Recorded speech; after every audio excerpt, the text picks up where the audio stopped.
আজকে দুপুরে সব সাধারণ রান্না বান্না করব, কোনো মাছ মাংস কিছুই রান্না করব না।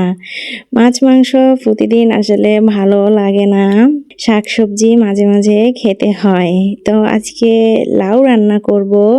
এই গরমে লাউ খেতে কিন্তু ভালো লাগে, মানে যে পরিমাণ গরম পড়েছে মনে হয় একটু ঝোলের তরকারি বা লাউয়ের তরকারি খেলে ভেতরটা ঠান্ডা থাকে। আর শুকনা শুকনা খাবার খেলে আরও মনে হয় যে অশান্তি লাগে। সে কারণে লাউ প্রায় প্রতিদিনই আমি রান্না করছি, কারণ লাউটাই ভালো লাগতেছে। সেজন্য আবদুল্লার বাবা একটা লাউ নিয়ে এসেছিল, সেটা খাওয়া শেষ না হতেই আর একটা লাউ নিয়ে এসেছে।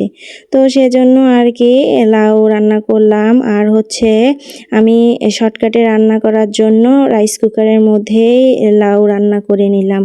আর গতকালকের একটু মাংসের তরকারি ছিল, সেটা লাউয়ের মধ্যে দিয়ে দিলাম, তাহলে লাউয়ের তরকারিটা খেতে আরও ভালো হবে।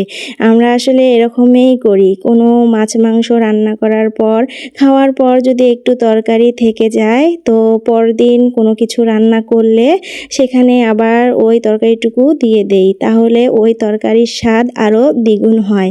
তো লাউয়ের তরকারিটা খেতে কিন্তু অনেক মজা হয়েছিল, একটু মাংসের ছোঁয়া পেয়েছে, অনেক স্বাদ হয়েছিল।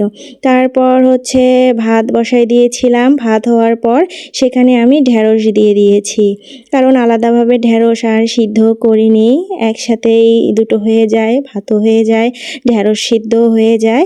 এখন ঢেঁড়সটা আমি ভর্তা করে নিয়েছি, শুকনো মরিচ দিয়ে সুন্দর করে ভর্তা করে নিয়েছি। ঢেঁড়স ভর্তা আমার অনেক পছন্দের। তো তারপর এখন আমি শাক রান্না করব। পুঁই শাক নিয়ে এসেছিল, তো অর্ধেকটা খাওয়ার পর বাকি অর্ধেকটা আমি বেছে ফ্রিজে রেখে দিয়েছিলাম, সেইটাই আজকে এখন ভাজি করব।